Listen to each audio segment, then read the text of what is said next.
भारत में ऐसे कई वीर और महान शासक पैदा हुए हैं जिनकी शौर्य गाथाएं जितनी बताई जाएं कम ही पड़ती हैं।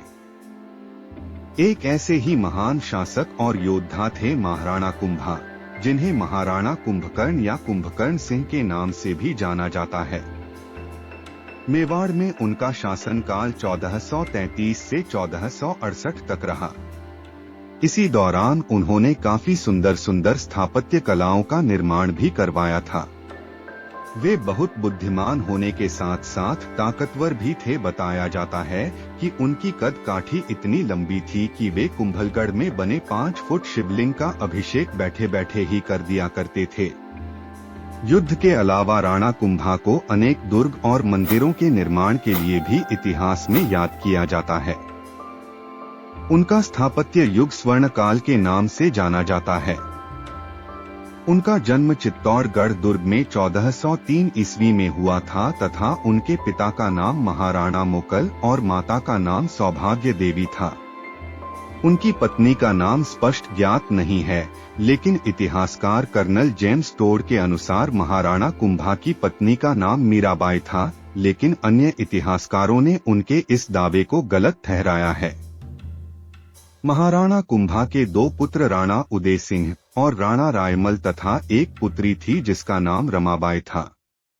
उन्होंने अपने पिता के मामा रणमाल राठौर की सहायता से अपने पिता के हत्यारों चाचा और मेरा को मौत के घाट उतरवा दिया था। सन 1437 से पूर्व उन्होंने देवड़ा चौहानों को हराकर आबू पर अधिकार कर लिया था। मालवा के सुल्तान महमूद खिलजी को भी उन्होंने उसी साल सारंगपुर के पास बुरी तरह से हराया और इस ऐतिहासिक जीत पर महाराणा कुंभा ने कीर्ति स्तंभ का निर्माण करवाया था, जो आज भी सीना तान कर वहीं खड़ा है। राठौर कहीं मेवाड़ को अपने नियंत्रण में करने का प्रयत्न न करे, इसलिए उन्होंने रणमल राठौर को मरवा दिया और उस दौरान कुछ समय के लिए मंडोर का राज्य भी उन्हीं के नियंत्रण में आ गया था।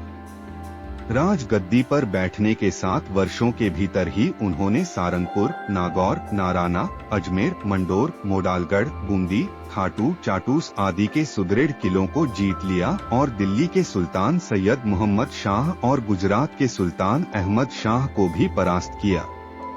उनके शत्रुओं ने अपनी हार का बदला लेने के लिए बार बार आक्रमण किए, किंतु उन्हें कभी सफलता नहीं मिली। मालवा के सुल्तान महमूद खिलजी ने 5 बार मेवाड़ पर आक्रमण किया।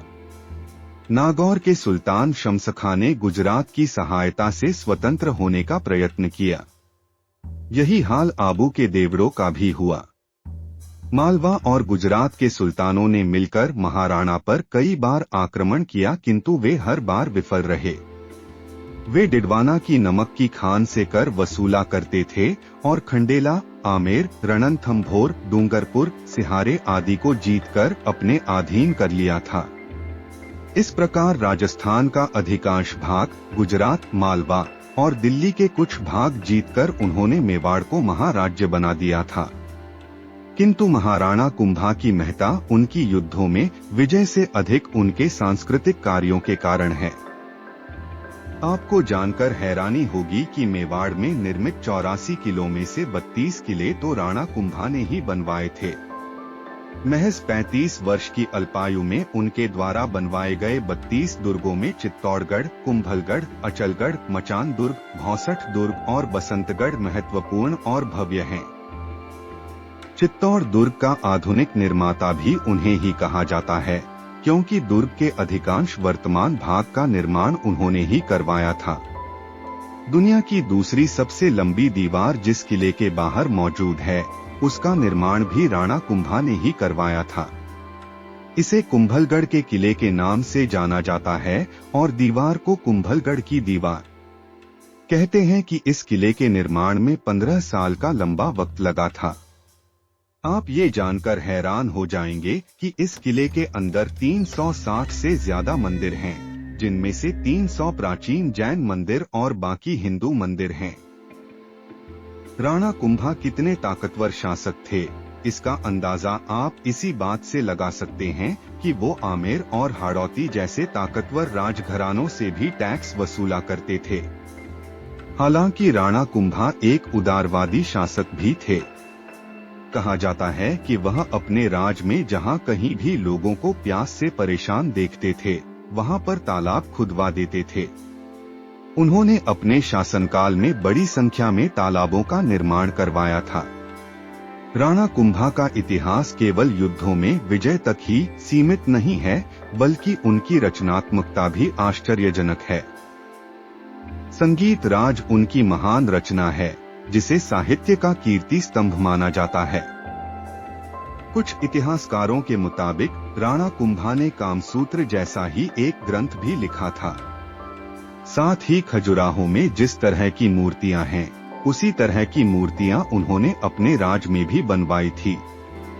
इतने वीर और प्रतापी महाराणा का अंत बेहद दुखद हुआ। राणा कुंभा की मृत्यु धोखे से उनके ही बड़े पुत्र राणा उदय सिंह ने सत्ता हासिल करने के लालच में की थी। एक दिन वे कुंभलमेर के किले में कटारगढ़ के उत्तर की तरफ मामादेव नामक स्थान के पास कुंड पर बैठे थे। तभी उनका बड़ा बेटा उदय सिंह वहां पर जा पहुंचा और उसने तलवार निकालकर महाराणा कुंभा को मौत के घाट उतार दिया। कुंभलगढ़ प्रशस्ति में महाराणा कुंभा को महान दानी और प्रजापालक बताया गया है। उन्हें धर्म और पवित्रता का अवतार भी कहा गया है। ऐसे महान शासक महाराणा कुंभा को शत शत नमन।